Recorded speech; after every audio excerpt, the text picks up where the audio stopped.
evening, one and all. We welcome you all to the international webinar series on holistic health, well-being, and sustainable development 2022 on occasion of World National Doctors Month 2022, commemorating Azadi Ka Amrit Mahotsav, nation celebrating 75 years of independence, and also UN Sustainable Development Goals 2015 to 2030 as part of awareness and campaigns. We welcome you all once again to the international webinar series. Before we start our session, let's take the blessings of Almighty.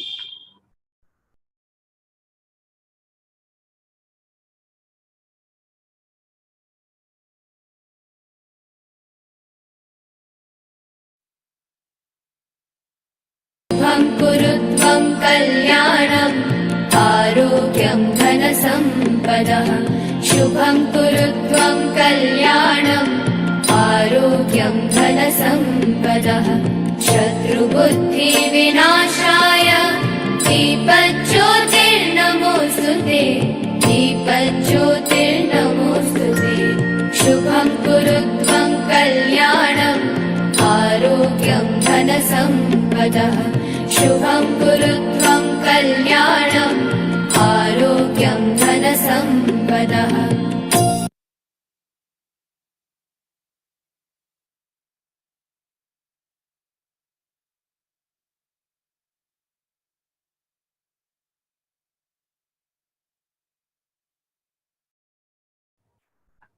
The blessings of Almighty. We shall continue to today's session.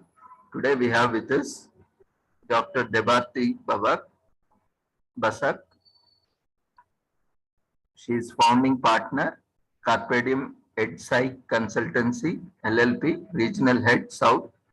She is practicing psychologist with more than 2 decades of experience in research, counseling, psychotherapy, and inclusive practice. She has MSc Psychology from Calcutta University, a gold medalist, and MS in Psychotherapy and Counseling from an US University. And she is also recipient of scholarship from Lady Tata Memorial Trust for her research in the field of disability, working extensively with children diagnosed with autism spectrum disorder and their families. And she also worked at various positions like department head of psychology, head of department, special needs, and center head for counseling, and also special needs support at Bangalore and other places. So we welcome you, ma'am, for this wonderful session, and we invite you to take over for your session on self-care and compassion. Over to you. Thank you, Dr. Ravindran. I'm so delighted to have me here and thankful to you for this elaborate introduction. And welcome to you all and good evening to you all. So before getting into today's topic, definitely we are going to talk about, as Dr. Ravindran said, we are going to talk about self-care and compassion today this evening. Basically, why I have particularly chosen that particular topic is like nowadays people, due to COVID, people are talking a lot about mental health, and being a practicing psychologist, for me, it gives an immense pleasure that at least now the people started talking about it. Till now, definitely, like there was a stigma in our country when we talk about mental health.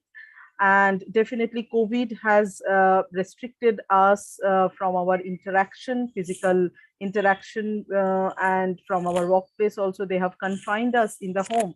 But the silver lining of COVID is that we all became aware of this particular aspects, that mental well-being is also a very, very important aspect of our life. So starting with that particular note, I feel that at this moment, definitely the kind of challenges we are facing in our environment, self-care and compassion becomes one of the reckoner, one of the major factor for our well-being. So moving on to the session, just give me one moment. I'll just share my screen with you so that you can all view my presentation.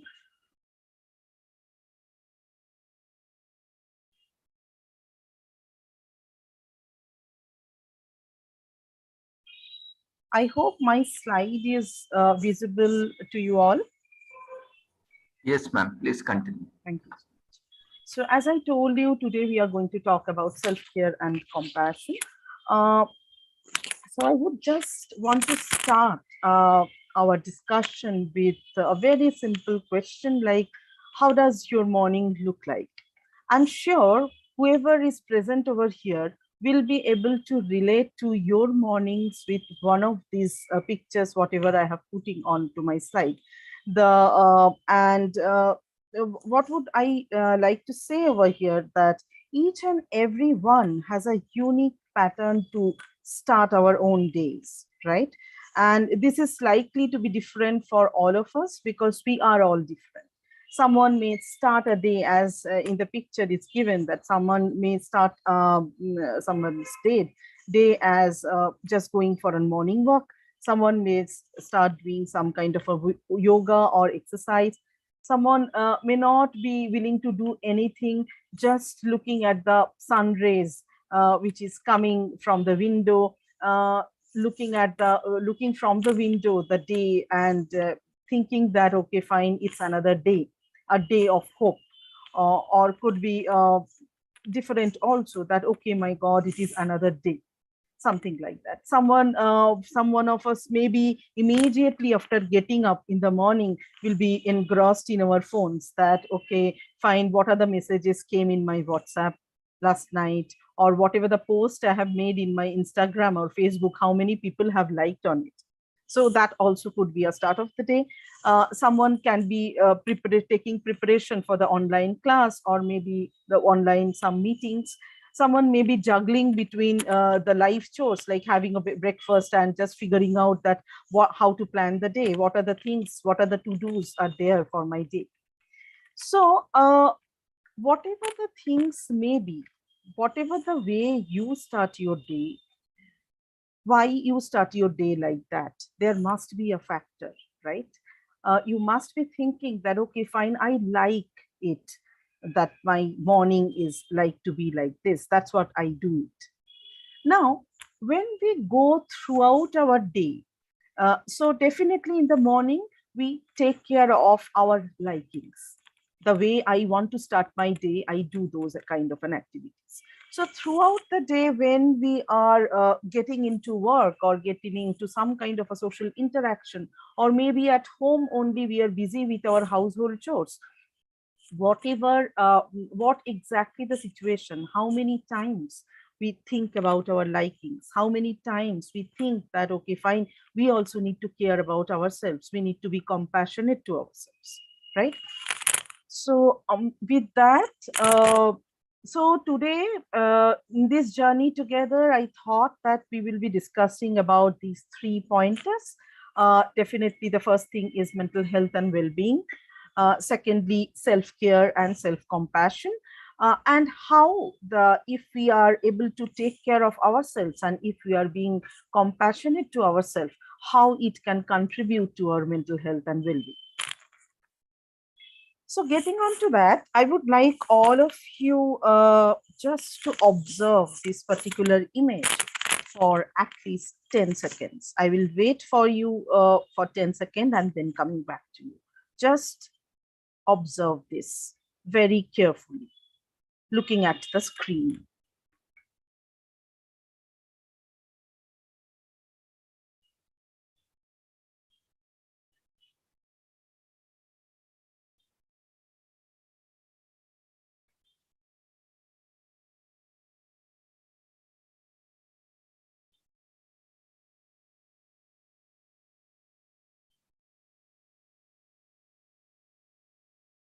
Okay. So, if you have observed this particular image properly, there could be maybe 3 possibilities. Generally, we get to know that there are 3 possibilities. Like you see that image is totally still, right? If you observe that, if you falls into that particular category, then at this particular moment, you are well balanced in your mentally, you are calm. But in case if this particular image moves slightly, so you are a little stressed, that indicates. And if this particular image moves like a carousel, then definitely you are very, very stressed, right? So taking from that, let us see that what the mental health and well-being can be. What is mental health and well-being? It's a $1,000,000 question. Definitely, as because the mental faculties are not directly seen, it's not visible, it's not, we cannot touch it, we cannot feel it, we cannot hear it.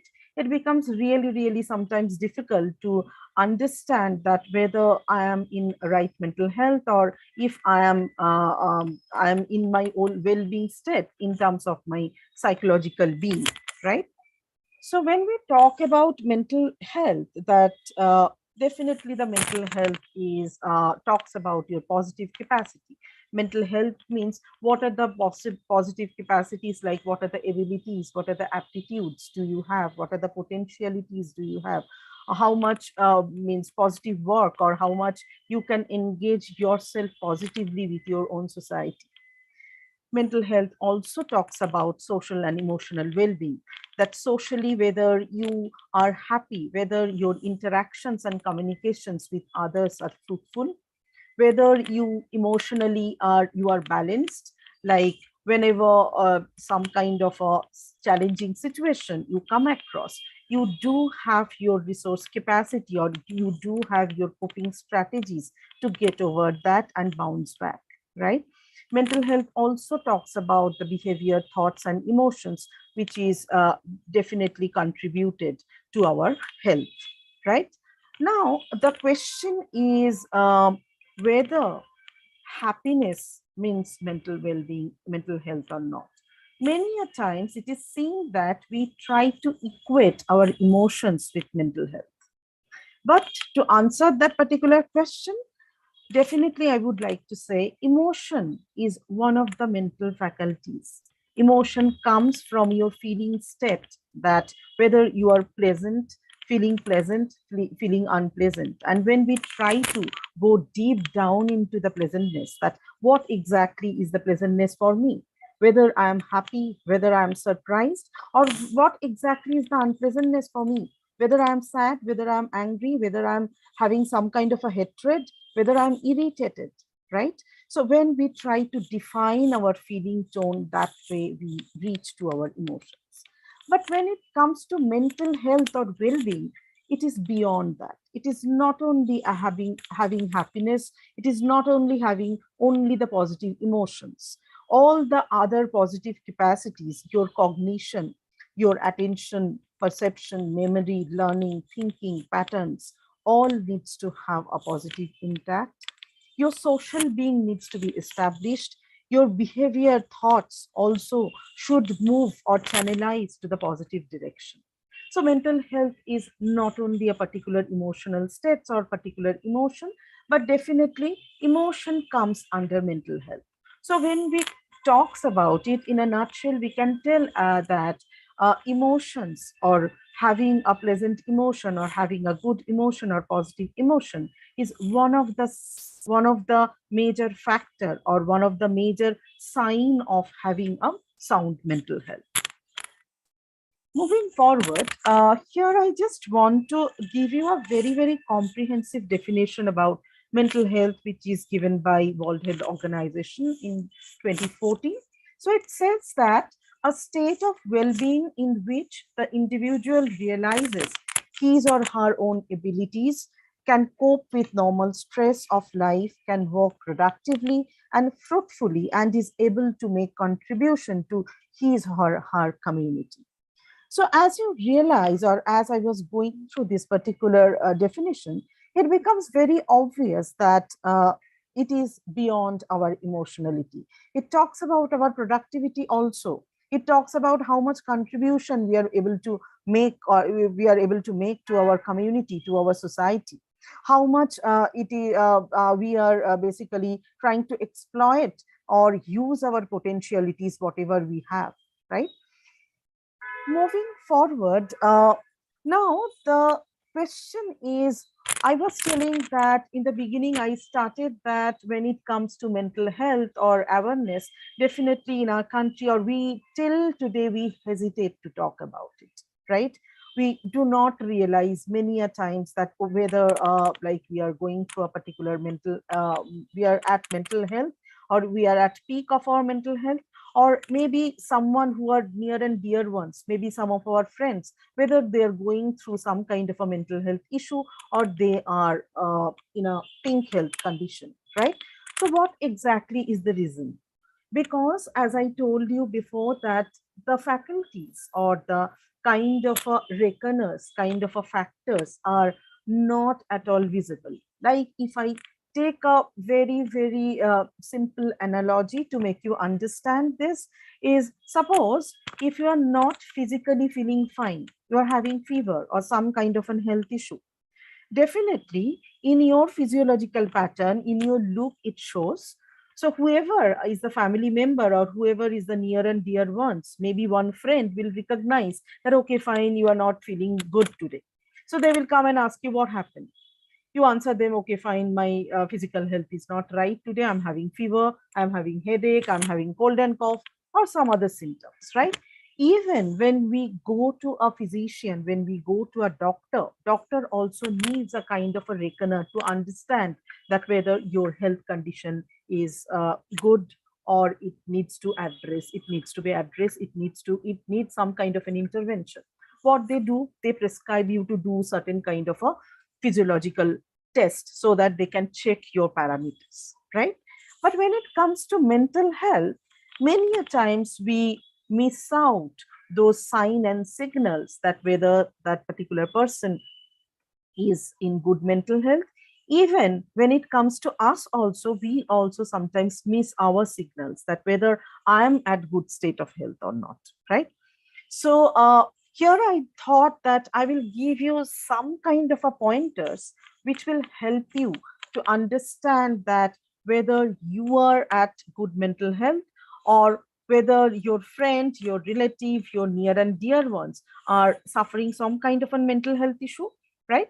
First and foremost, what I wanted to put it is personal development. So if a particular person, as I have given the image of those siblings, that okay, fine, if I'm at good mental health, definitely as a human tendency, or the positive human, as a positive human being, I will try to exploit whatever the capacities I have. I want a development, right? If I am a student, definitely in the next exam, I want to do well, I want to score good marks. Maybe in the next course of study, I want to get admission in a very good college, or I want to get into a proper job, right? If I'm at job, definitely my next step, or I think forward that, okay, fine, I should be good at work and I should enhance my skills so that I can get a next promotion, right? So whatever we are as human beings, we have a tendency for improvement. So if you are at good mental health, or someone is at good mental health, definitely that particular person will show some kind of an instinction or some kind of an interest in their personal development. Secondly, positive and respective relationship.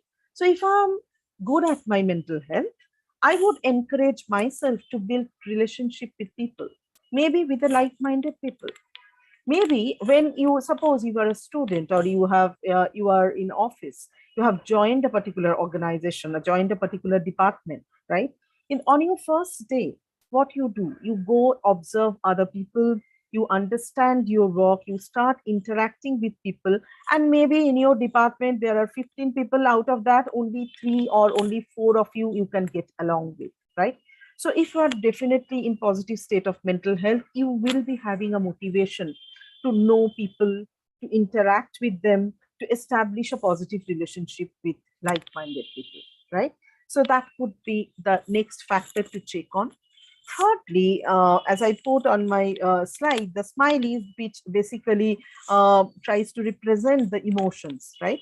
So if you are in good mental health, you will be able to identify, you will be able to manage, you will be able to understand emotions in you as well as in others, right?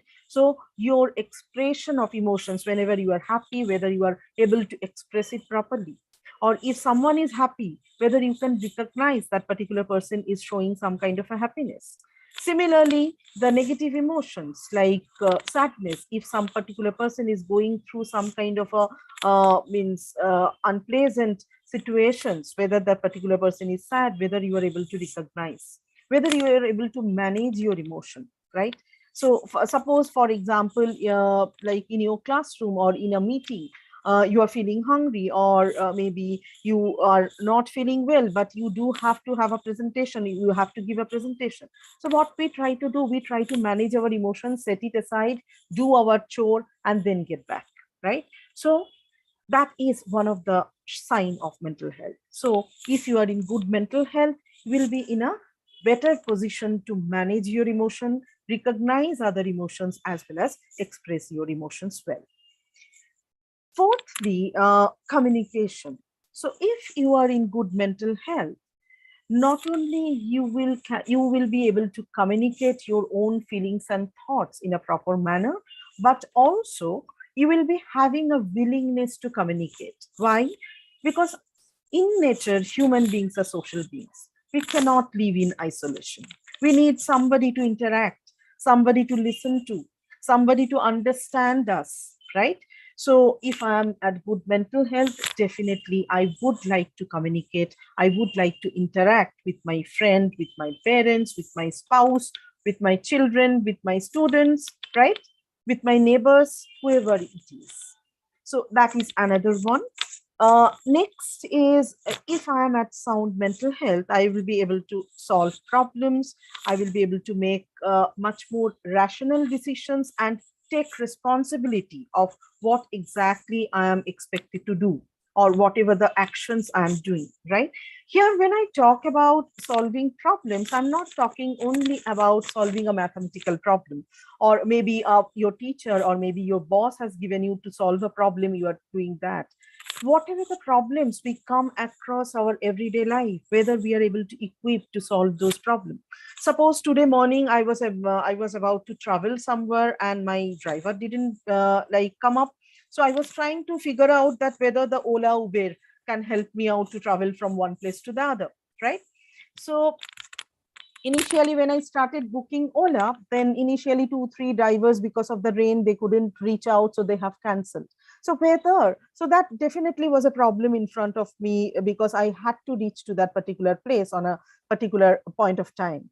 So whether I am able to or whether I'm equipped, or whether I'm able to solve this kind of everyday problem. So what I did, I just went down to my house. I just looked for one random auto, and I just told the auto that, okay, fine, I want to reach to this place. Auto agreed and I went, right? So these kind of small, our daily life problems also I'm talking about. So if I am at good mental health, I'll be able to take a rational decision, right? Which I will be able to look through the pros and cons of my decision and take the better one, right? If I have 2 alternatives, 3 alternatives, I will look into the pros and cons, and whichever the option is giving me much more pros, I will go for that. So definitely for that, I require a sound mental health. So this kind of an activity, if I am able to do, if someone is able to do, that will definitely tell you that particular person is having sound mental health, right? And like otherwise, vice versa. So, and the last thing which I want to point out over here is set up goals. So if I am at good mental health state, definitely I will be able to set up rationalistic or realistic goals, right? If I am not at mental health, maybe a particular person who is having a mental health issue may be setting up goals, but that won't be realistic, right? Suppose with this height of mine, like I am 5 feet 2 inches. So with this height of mine, if I think that, okay, fine, one step I need to put, it should be 2 feet, right? It's not a possibility, right? If I keep that particular goal for me, I'm never going to achieve that. I'm going to definitely get frustrated out of it. So being a sound mental health, I should be able to set up a realistic goal which is achievable for me, right? So these are basically some of the factors or some of the signs which tells us that whether we are at sound mental health or somebody around us are in sound mental health or not, right? Moving forward to the self-care section, let us see what exactly the self-care. So when we talk about self-care refers to activities which is undertaken with the intention of enhancing energy, reduce stress, and restoring that energy, right? So in mental well-being, what we spoke about it, that it talks about that whether we are able to use our potentialities, whether you are able to use our resources, our energies in a positive direction or not, right? And if I am going to take up some kind of an activities which helps me to enhance my mental energy, which helps me to direct my mental energy in a positive direction, then definitely I am taking care of myself, because that is going to take me to good mental health, right? Moving forward, now the next, let us talk about a little bit that why basically we think about or we talk about or we do take care of ourselves, right? First of all, I would like to say that increase the enjoyment of life. If I care about myself, definitely whatever the things I like to do, whatever the things gives me pleasure, whatever the things are right for me, whatever the things will give me a positive kind of a feedback, right? I will definitely go for those, right? So eventually it will increase my enjoyment in that way. Cope with stressful events and sadness. So we do, stress is very common phenomena in all of our lives. There is no life, I think, without stress. But being a human being, whether I'm able to perceive my stress as a challenge, and whatever the coping strategies I have, whether I'm able to pick the right kind of a strategy at a right kind of a time and deal with the stress, that matters, right? We all do have some kind of coping strategies to deal with challenges, to deal with a difficult situation, to deal with a stressful situation. The question is whether I'm able to understand my inner potentiality, whether I'm able to understand my own coping strategy and apply it in the right time, in the right direction, right? So next is achieve goals and potentials. So definitely if I care about myself, I will think about my own improvement. I will try to enhance, or I will try to engage myself in some kind of a skill development, in some kind of like improvement, so that whatever the potentialities I am born with, that gets maximal, right? Maintain positive connection with others. Definitely it relates to positive relationship building, communication, interaction. Better equipped to support mental health and well-being. So if I am equipped with all these activities, with all these strategies and all these resources, definitely it will lead me to mental health and well-being. So now, it's basically a balancing act. Life is all about balance, right? If you see a particular, if you say, talk about emotions also, there are two extremes. There is a continuum, right? And if you are in between the continuum, you are in a balancing state. If you are going right to the continuum, then you are emotionally activated, right? Suppose you are getting angry, right? If you are in the balancing state, you are getting angry, fine, but you are trying to understand that particular situation. You are trying to handle that particular situation in a particular manner so that disruption doesn't happen in terms of your relationship, in terms of your physical health, in terms of your mental health, right? Now, if you are moving little bit right of the continuum, definitely your anger is also elevated, right? So you are losing the balance. Just think of a seesaw, right? There is a balance, right? Always that balance needs to be maintained. And Why one particular person goes up and one particular person goes down in that particular seesaw? Because the balance is not being maintained. Suppose if both the people come toward the center and sit on that seesaw, definitely there will not be any up and down concept. So when we talk about this mental health and well-being, also there is a concept of balance of the physical health and socio-emotional health. So when our physical health is not good, right, we are becoming vulnerable. That particular time, the weightage given to that physical health is more, so that my balance is hampered. Same as when it comes to my socio-emotional health, emotionally I'm not feeling that great, emotionally I am quite down, definitely that also is going to affect the balance of my mental health and well-being. So now the question is, we were talking about self-care. We have spoken about that why self-care, right? We have also spoken that we need to create a balance to make our mental well-being stable, right? So what are the ways we can do? What are the strategies which can help us to take care of ourselves?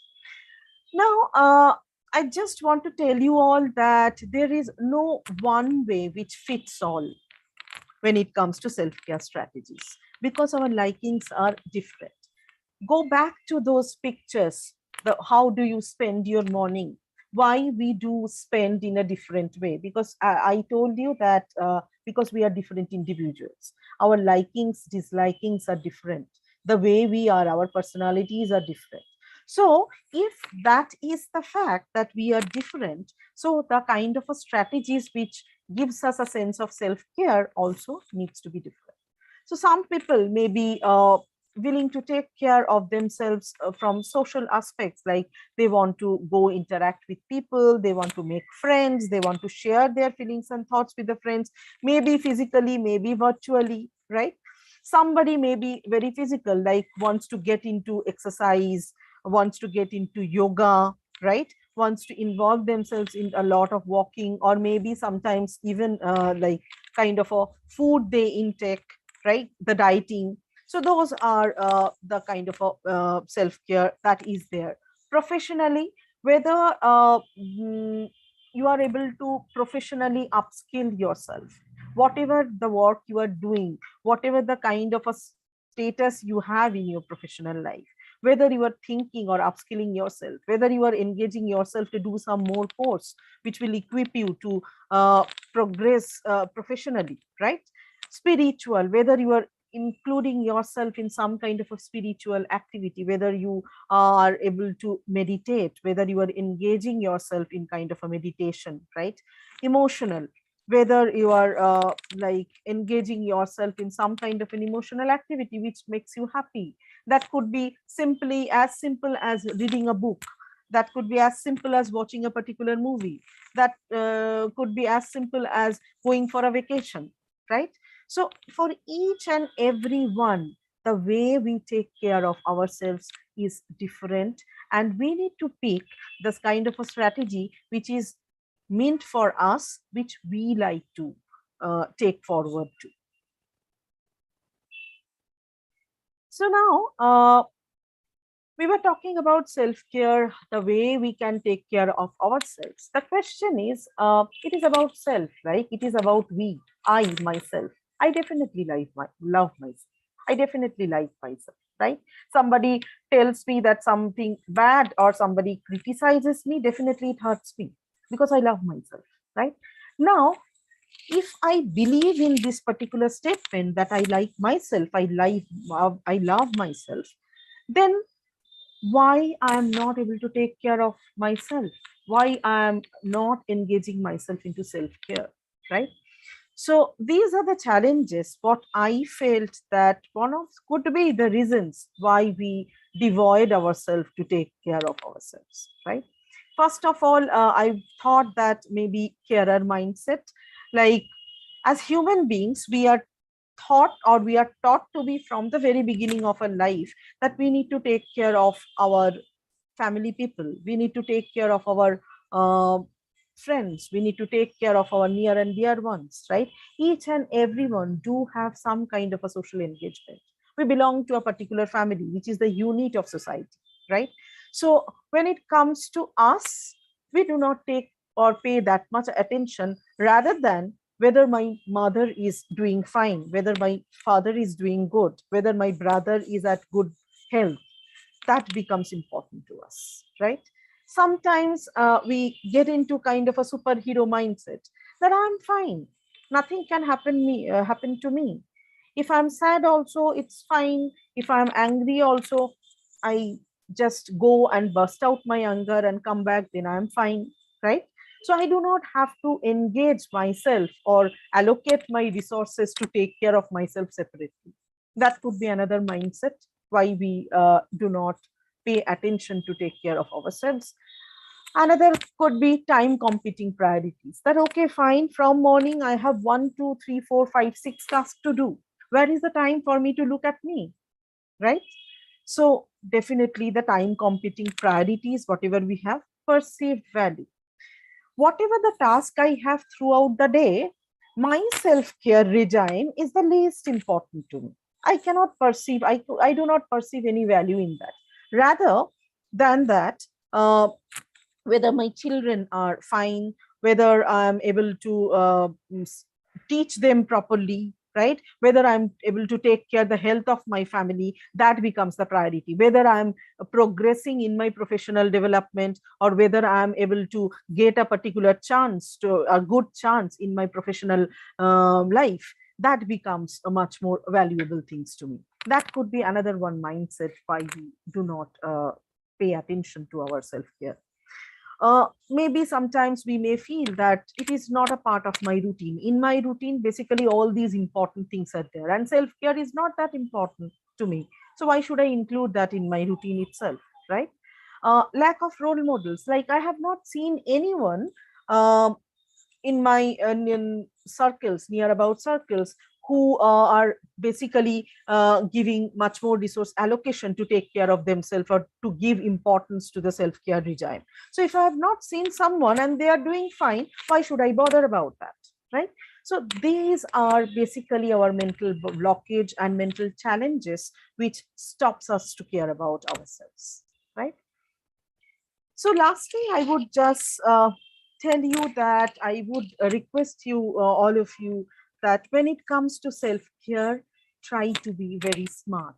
As I have put on my slide, you be very specific about your task, about your goals, about what you want to do or what you do not want to do, whom you want to interact, whom you want to communicate, whom you don't want to communicate. Be very specific. That needs to be very, very measurable. If it is a goal, then okay, fine, how much it is, how much I need to improve myself, how much I need that measurable. It needs to be achievable, right? It needs to be realistic and needs to be time bound. I cannot keep a particular goal, or I cannot set something for me which I do not have any timeline. Ultimately, I will definitely not pay attention to it, and if it goes from a short time to the long time duration, ultimately there will be a question of whether I am able to achieve that or not, right? Moving on to the next section, which talks about self-compassion. So can any one of you please unmute yourself and tell me, what do you see in this particular picture? Anyone? I hope that you will, you people have the right to unmute yourself and talk. Else I can look into the chat also. If you can use the chat box, that also is fine. What do you see in this picture? Anyone? Ma'am, helping hand. Okay, yeah, thank you so much. Thank you so much. Anyone else can tell me something else? I think I can see that response over here. Giving Giving a compassion. pat. Yeah, giving a pat. Thank you so much. Giving a pat, yes. Giving a pat, basically, when do we expect a pat? Something we have done, right? Some achievement has happened. When you are a teacher or when you are a student, if your teacher comes, you tell an answer in the class, whatever the teacher has asked you, you give an answer to the teacher's question, and if you are right, teacher comes and gives you a pat. That gives you a sense of achievement, that okay, fine, I have answered my teacher rightly, that's what teacher is giving me a pat, right? So whenever Ma'am, actually, when I'm doing something for first time and I get success through it, I know I have done it well, and thought I've done it well. But if I'm doing it for first time, I need appreciation from others, so I can do better it next time or touch the top level. Exactly. Like what she tried to say is, if I am doing something for the first time and if I am getting an appreciation, so whatever the good things I have done, that gets reinforced. And if I get a reinforced again and again, that becomes my learning. So whenever that particular situation comes, I do it like that, because I know that then I will be right and I will get appreciation, right? So pat on the back is an expectation, like, for all of us, right? If I'm doing very good in my professional job, right? And definitely I need an appreciation from my boss. I want my boss appreciate me. I want my boss give me good appraisal, right? And so that it helped me to get a promotion, right? So if I'm doing something good at home, or if I'm suppose I'm a bigger elder sibling, I'm taking care of my younger sibling nicely, my parents comes and pats the back on me, then that gives me a pleasure. Okay, fine, I did this job, so it is being liked by my parents. It gives me a sense of confidence, sense of appreciation, and I like it, right? So self-compassion is all about basically this patting only, but patting yourself, right? Uh, whether we are in a position to pat ourselves for whatever the work, whatever the good work we are doing, be it very simple.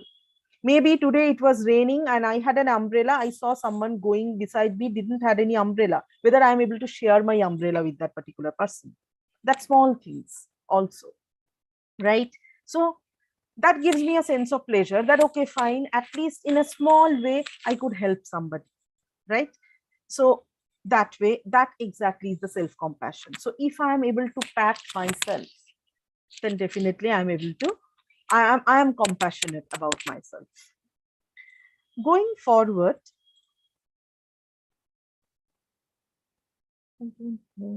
yeah. So now many people generally question this particular self-compassion. There are certain kind of myth in our society about self-compassion. So I thought that I will just put forward these myths in front of you and like leave you to realize or leave you to reflect on whether these are actually a reality or it is actually a myth. Reality is somewhere else or something else, right? So first of all, it says that self-compassionate it is being narcissistic. Narcissistic means self-love. I do not see anyone before me. Whatever the things, I am surrounded by myself. Whether self-compassion means that? Not really. Because self-compassion doesn't mean that all the time you will be giving yourself a pat. If you have done something good, definitely give yourself a pat. If you are going through a difficult time, be compassionate, be kind to yourself, that okay, fine, I'm sad, that's what I couldn't do that particular work properly, it's okay, tomorrow I will try again, right? It's nothing like that I was angry, that's what I have spoken to my friend in a very aggressive manner, but definitely next day I'm going to go to him or her and apologize that whatever I have done, that was, I was angry, that's what I have done, but please forgive me, do not take it from mind. Whether I'm able to do that, compassionate is that. And narcissistic means all the time I'm trying to focus only on myself and nothing else, right?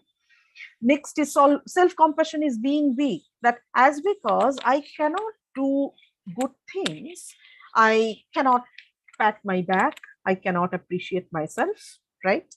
That is also not self-compassion. Self-compassion is a form of self-pity, that whether do I pity myself, that okay, fine, I'm going through this particular stage.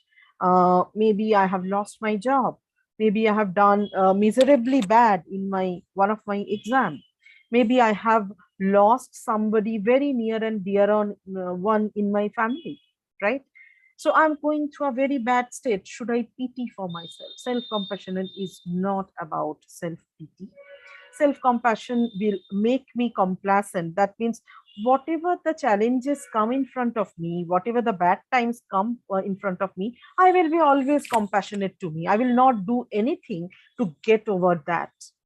I will not allocate my resources. I will not cope myself, use my coping strategies to get out of that. Definitely self-compassion is not that. Self-compassion is being selfish, that I just think of myself. It's me everywhere. Whatever I do, it is for my benefit. I do not see, or I cannot see others' benefit, right? Compassion is definitely not that, right? So these are all basically myths. Now then the question is, what exactly is self-compassion? There are three elements. First of all, self-compassion is being kind to yourself or oneself, even when things do not happen the way you expect, things do not happen in the right direction. Self-compassionate is being aware of your feelings and treating yourself with the same warmth, same kind of a care and understanding you would have give someone else, you know, whenever other person is going through the same kind of a situation or scenario.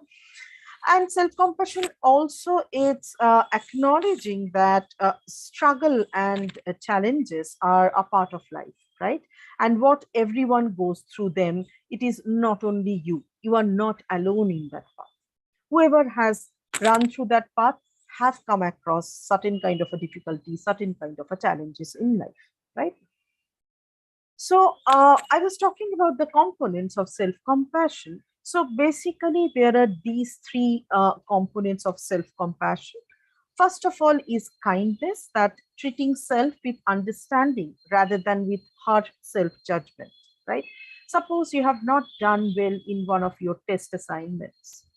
Whether you are thinking that way, that, okay, I'm good for nothing, I can't do, I'm so dumb, I can't understand these particular easy questions also, I cannot remember these easy questions also, I do not understand, have the capability to understand this small and very easy concepts.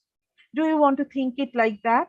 Or you want to treat yourself with understanding that, okay, fine, whatever the things may be, maybe I have some kind of a conceptual lag. I need to understand that matter in a better way, right? I need to practice more. I need to invest little more time, right?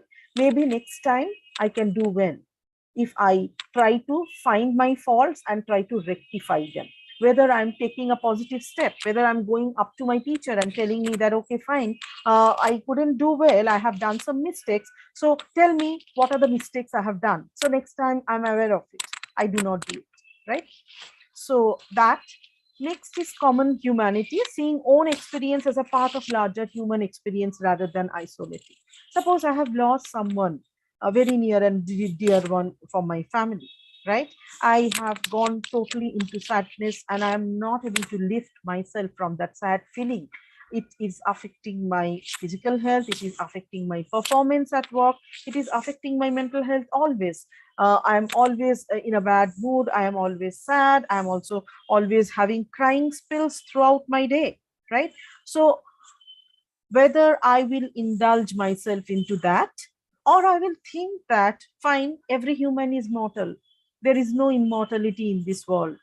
Everyone has a time period. That particular relative of mine or family member of mine was going through a kind of a suffering, right?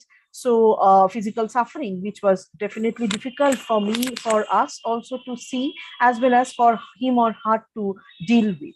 So this will happen to each and every one. Someday somebody will go, right? So whether I'm able to relate my feelings and thoughts with the common humanity, right?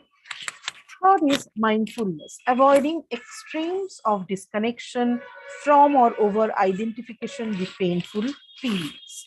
Like whether I'm mindful to my own feelings and emotions, whatever the situation or whatever the difficult time I'm going through, whether I can understand or whether I'm being aware of that what exactly is happening around me, what is happening with me, why I am like this, what will help me to get out of this, right? So those thought process is basically mindful exercises.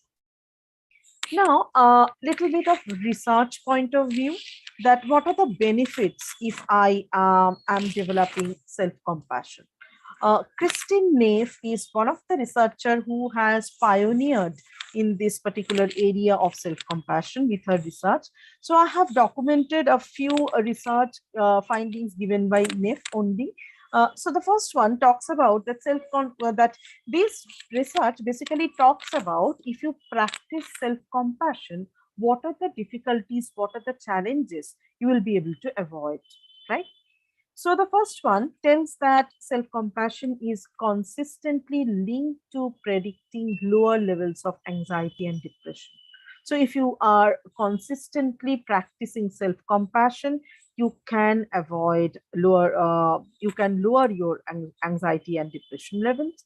Second one talks about individuals with higher sense of self-compassion were found to have decreased levels of cortisol, which is one of the stress hormone. As we all know, that cortisol levels basically increases if we are in a stressful situation, and higher level of cortisol for a longer period of time definitely damages our physiological health as well. So which also associated with a greater ability to gain emotional control and self-soothe when stressed. Another one research they found that individuals with a higher sense of self-compassion had improved relationship functioning and reported higher empathetic tendencies, altruism, and forgiveness for other in their close relationship. So if you are practicing self-compassion, definitely your socio-emotional life also improves, the research says. Now, before ending, I just want you to go through these two very, very simple exercises which help you to understand the importance of self-compassion and will help you to practice self-compassion as well, right? I think you all can see this particular photo, right? Photo of a girl. So what I want you all to think is, imagine this particular person, whoever you are seeing in this particular photo, is your friend or a colleague. Okay, imagine she is your friend or colleague. And from this photo, can you guess what is happening to her? First guess in your thinking only that what is happening to her, why she is looking like this. Think of that. Ma'am, she's depressed. Okay, yeah. Someone is telling, okay, fine, ma'am, as because she's depressed, that's why she's looking like this. Now, if she's depressed and she's your friend or colleague, what you are going to do to her? Will you be kind to her? Will you try to make her feel good? Question will be definitely an yes, if she is your friend or a colleague, right? So this particular photo and this particular question, I have asked many people, right? So most of the answer which I used to get is definitely she's, as ma'am told, that okay, fine, she is depressed, she's not feeling good, she is low in mood, or she is thinking something in her mind, right? She is lost in something, those kind of answer. And if I ask them, when I ask them that if then what you are going to do if she's your friend, then definitely they say that okay, fine, I'm going to help her out. I'm going to understand that what exactly is going to her. I'm trying to support her. Those kind of an answer. Yes, Mary ma'am. I think Mary ma'am. Actually, first you should be empathetic with her than directly going into problem. No, first ask directly what happened, Yeah, instead what first you generally speak to her, get the problem, then you this one directly. First of all, she's depressed. Directly, we should not go to problem. Just ask general questions. Had your tea? How was your day? Then go to the problem. Then then she'll feel little calm. Yes, yes. Ma'am has brought a very important point over here that definitely directly we are not going to ask her that what happened, what happened. Definitely she will be irritated with that, right? Because she's always already in a depression mood or always in a low mood, right?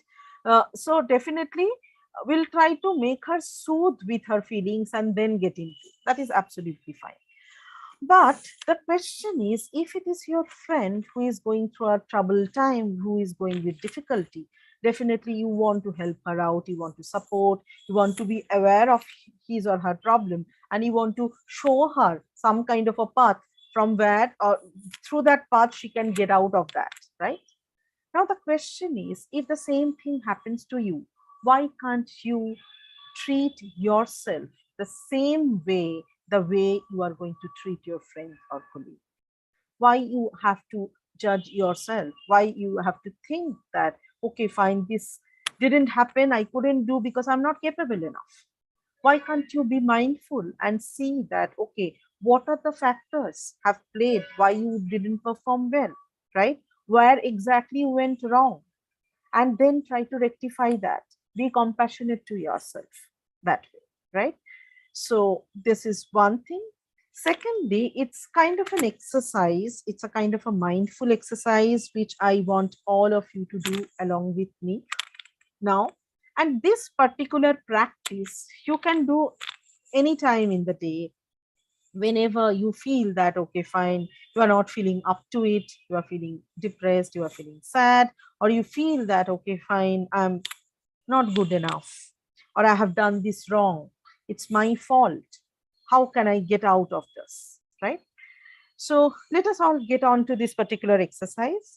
I request all of you to sit in a very relaxed manner and close your eyes. All of you, please close your eyes. Now, whatever instructions I'm going to tell you, I'm going to give you, just follow those instructions. You do not have to do anything physically over here. All these, what I am going to tell you, is doing some kind of a mental exercise. Okay. So, what I'm going to tell you is, remember or try to recall any event which was difficult for you.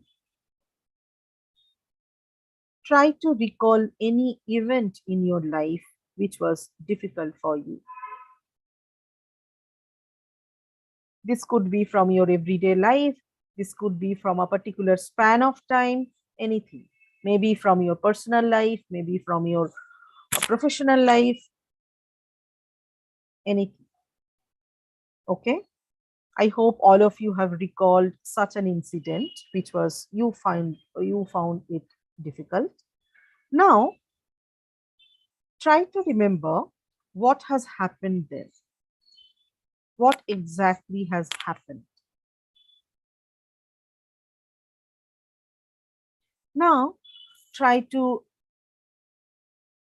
recall or try to remember what would have happened.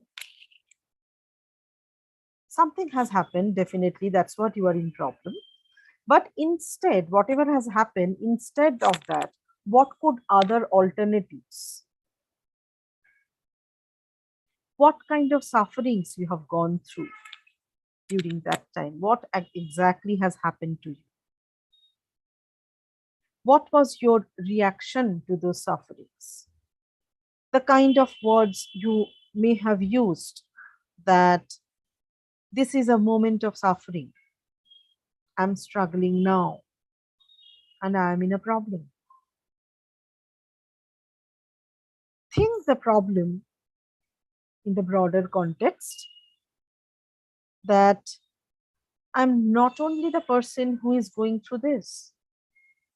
This may happen to any one of us. This may happen to many more, to my friend, to my family, to my neighbor, to my colleague, anyone, whoever I know. If it happens to my friend and family, what would I do? Think about those alternatives. That what will you do if that same incident or same problem or same challenges come in front of your friends, family? I will try to help them. You must be thinking, I will be compassionate and kind to them, and I will be telling them some soothing words. Now, come to yourself from your family and friends. Think, can I do that to myself as well? Can I be kind to myself? Can I tell myself that this is okay and this will pass? Can I out my hand on my heart so that my body feels good and my mind gets relaxed? All of you, please open your eyes now. So we are moving forward. Changing critical self-talk. So whenever you are coming across certain kind of a self-judgment, when you are being very critical about your performance, notice that you are being very self-critical. If you notice, if you become aware of being self-critical, then only it will be possible for you to soften the self-critical voice of yours and reframe that particular critical voice with a friendly voice. Definitely, it will help you to reach self-compassion. So at the end, I would like to tell you that try to always give yourself a pat for whatever good things you are doing, be it very small, be it very big, be it very outstanding, whatever.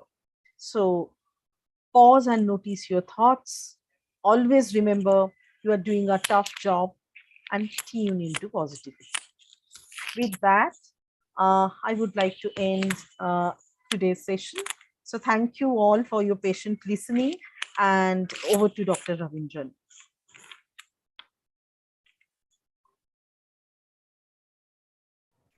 Yeah, it was wonderful. It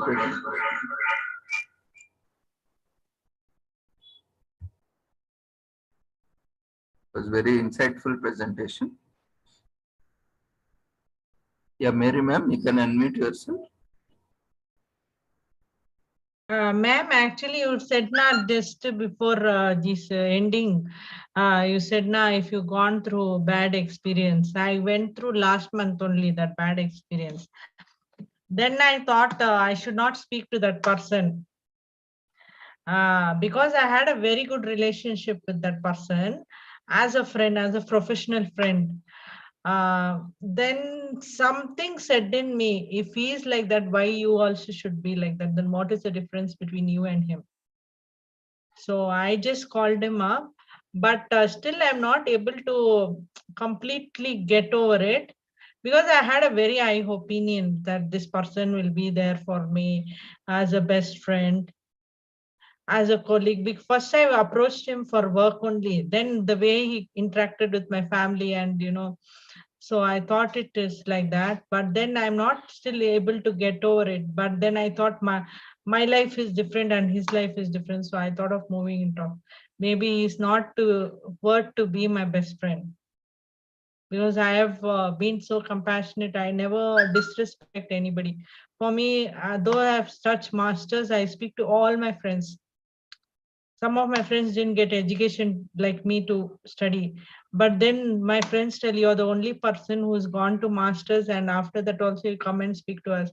Nobody else in our friends group speak to us. So I thought no wasting time for that person who doesn't give respect to me. That's it. This one opinion I want to share, ma'am. Yeah. Thank you so Wonder much and for sharing. wonder, but what and all you said now, it is what we can practice in life. Exactly. It's not just PowerPoint presentation. These things and all, if we practice in life, you can lead a life. And when anybody's you showed a picture now, that friend, first you should be very empathetic. First you should analyze what mood. Suddenly we jump into the problem. What is the problem? Like that means that person's BP will shoot up again. First of all, that person is different. Yes, absolutely. And we try to be judgmental. Like that's what, like acceptance is the major key over here. Each and everyone do have the different kind of a perspectives, right? We do come from a different kind of a background. We do have a different kind of a mental makeup. We do have a different kind of a personality. So if I am able to broaden the horizon of my acceptance, then things are fine with me. I am Actually, also some goes better with me. incident happened yesterday. You Mhm. know, I went for my college 75 years Jubilee celebration. I studied in Mount Carmel, Bangalore. Okay, I okay. had went there, and one of my sociology lecturers told, "You are very different now. What you was before." I said, "Ma'am, I'm in the humanitarian profession, MSW. I don't do that for my work because only MSW, that time only I'll be like a social worker, and like for salary purpose, every day in my life I live as a MSW. I want to be example to others. It's actually what I learned in MSW is a humanitarian profession. You should be good human beings. If I don't practice, I only don't practice, then how can I preach to others, madam? I said to that, then she's like, if everybody bees like you, then the world will be very different. She said to me that too. A very strict lecturer of mine is like, she's a nun. She's a very senior person. And to get a good name from very good only is a big thing from her. Mhm.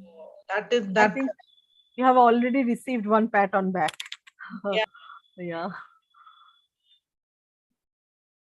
Thank you so much for sharing your Actually, when personal I was studying, experiences. I used to get scared. Now getting her, she was my sociology lecturer today. Yesterday, when she said that, I felt like okay, somehow that MSW has changed my life.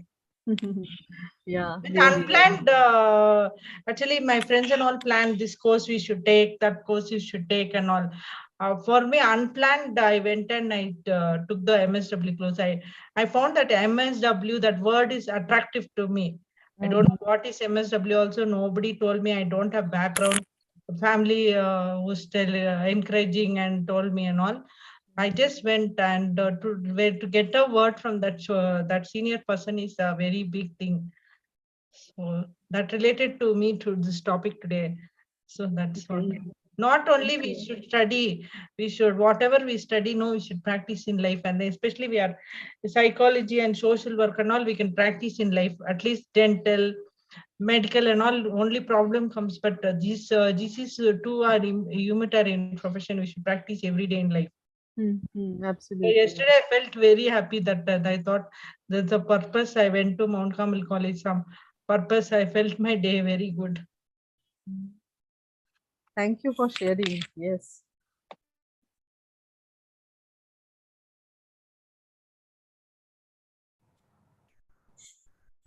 Thank you, ma'am, for sharing. Thank you so much, Doctor. Anyone else would like to share your comments, observations, or any queries? Feel free to unmute yourself and ask, or you can use chat box, or if you are unable to unmute yourself, you can raise your hand.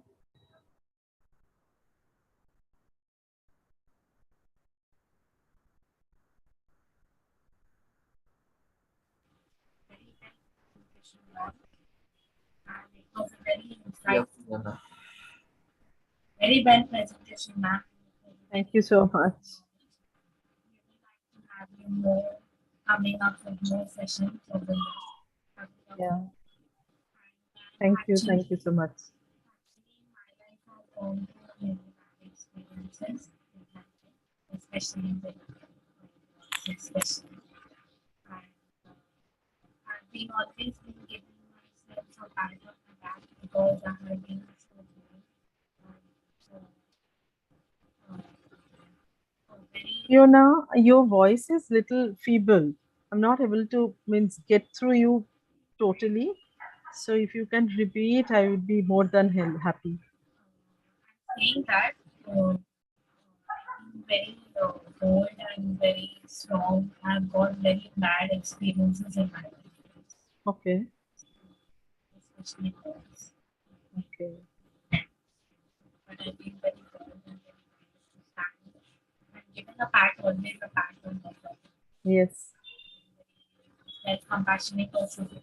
Yes. Think of very small things. You do not have to think everything big. Every day will not, it's not a reality that every day big things are going to happen for you, right? Yes. That is not a reality. But very small things. Like today, I gave my example. It was raining. I just shared my umbrella with someone. I felt so happy about myself that at Yes, least I had that mindset to help, to share my from things school, with others. from Yes. school wise, I have a habit of sharing. And today college, I'm college student. Yes. College, I share everything with everybody, and wherever I place I am, and also I share with everybody. So everybody sees me from they like, how so grateful you can be. Like, still that person with so much love. I am that way. Thank you so much, Fiona, for Welcome. sharing your thoughts.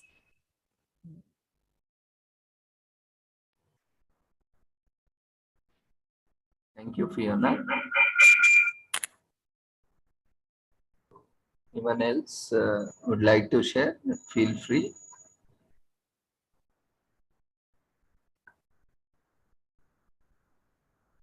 You can use the feedback form also to share your feedback.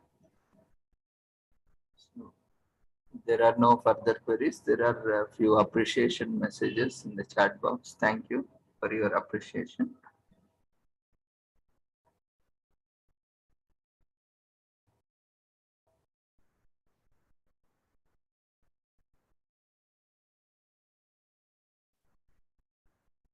If there are, I don't think there are any further queries. So, thank you, ma'am, for the really wonderful and insightful session. Yes, really, this self-care is very important. And we need to really distinguish between selfishness and self-care. That is what people, I mean, most of us are lacking, I think. You know, sometimes we think that self-care is being selfish. No, that's both are different. Maybe can you a little bit elaborate on that? Yeah, absolutely, doctor. Like as I told you that that's a myth. Like as Dr. Ravindran has put it forward that self-care is selfishness. That's a myth. But the reality, when we talk about selfishness, selfishness is basically all about getting opportunities from the environment, whatever I am, and opportunities are not for my self growth, but for my self satisfaction. But when I am thinking about taking up the opportunity, thinking about grabbing a particular situation in the environment, not for my own gratification, but also I'm thinking around a positive growth of mind, right? Be it, as I told you, that positive growth, like if whatever the skill set, whatever the abilities, whatever the potentialities I'm born with, whether the environment is giving me enough opportunity to explore that so that I can exploit my capacities, exploit my potentialities for the betterment of my community. That is basically self-care, right? But selfishness is only looking for opportunities where my potentialities, using of my own potentialities are less, but my gratification and my pleasure principle are high. Whereas because I like it, that's what I have done that, right? Maybe like in a class of 30, if I am a student in a class of 30, like I want to grab that front seat always because I want to grab my teacher's attention, not that mindset that sitting in the front bench, I may write down notes properly, which is a lagging part on my friend. And after the class, I'm in a position to share my notes with my friend, not from that mindset, right? So there exactly is the line between self-care and selfishness. So whenever we are thinking about self-care, we need to think about our maximization of the potentialities for the betterment of others as well as us.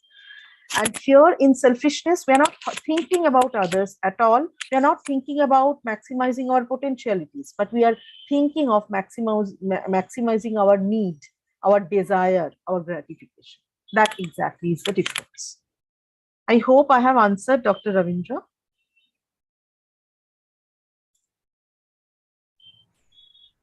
Yes, ma'am. Actually, many of the clients keep asking this when we advise them. Yes, being humble, being down to earth, and being very compassionate is always required. Hmm. But sometimes, some people they don't uh,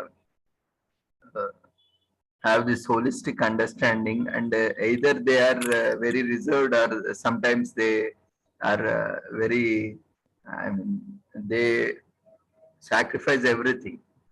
Hmm. Hmm. So there are two extremes Yeah, where they are not able to manage in between. That yeah. is either on that side also that makes life miserable, and this side Hmm. also, I mean, they get abused and in a different form. Yes, yes. So That's what I spoke about, that balancing act. And I took the example of that seesaw. It's all yes, about balancing your life. Yes. so that is quite common. I mean, mostly commonly seen with the clients, and that's happened. So that's what I was looking, because some of the participants might be having similar situation. Mhm. Yes. It was really nice one, and this compassion is also very much important. Like you have discussed, compassion not only towards just human beings, but also towards the environment around us, Mhm. to animals, plants, the flora, fauna, and Mm. also now our planet also, because this Yeah. climate change is affecting everyone. No one Yeah. is left behind unaffected. Yes. So we have to be compassionate towards our own planet, because we don't have any other. So there is no option for us, because we are seeing the drastic changes in climate. So it's the real, I mean, the topic is very, very much closely related to the sustainable development goals as well, because SDGs. being compassionate to our own planet and all living beings around us, it is very much essential to achieve sustainable development goals. I think that is the first step, taking care of ourselves and being compassionate to the world around us, through which we can achieve sustainable development goals. Of course. Yes.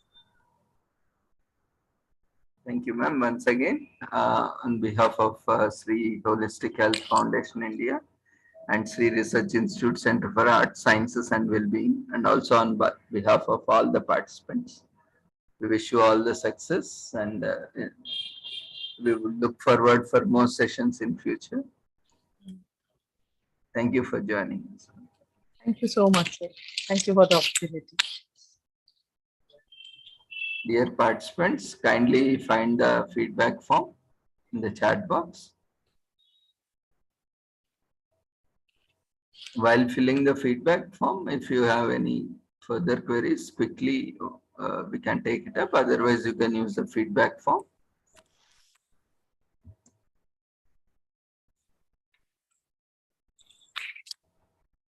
Participation certificate will be shared on the website.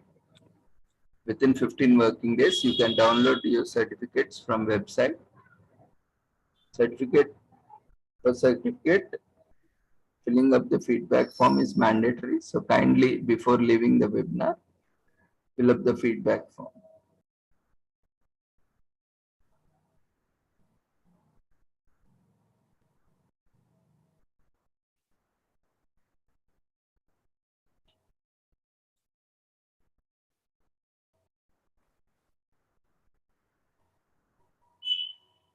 Thank you, ma'am, once again for joining, and we'll be sharing your presentation certificate as well as participation certificate to your WhatsApp.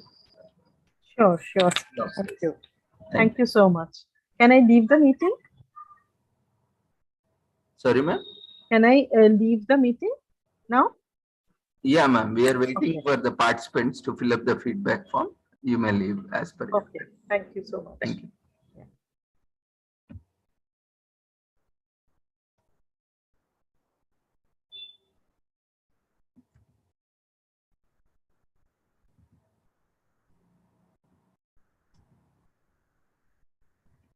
Dear participants, quickly fill up the feedback form, which has been shared in the chat box.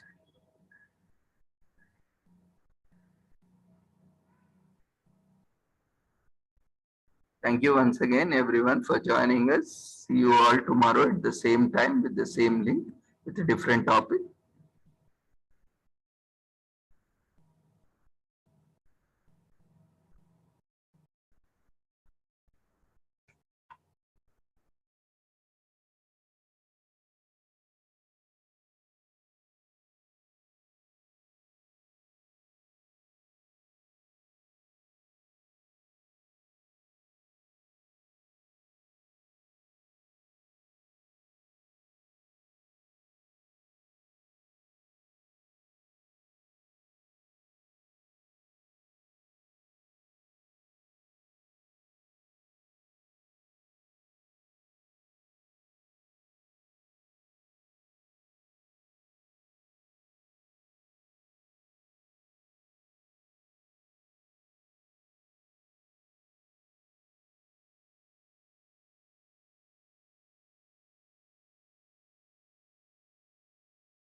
Dear participants, quickly fill up the feedback form shared in the chat box.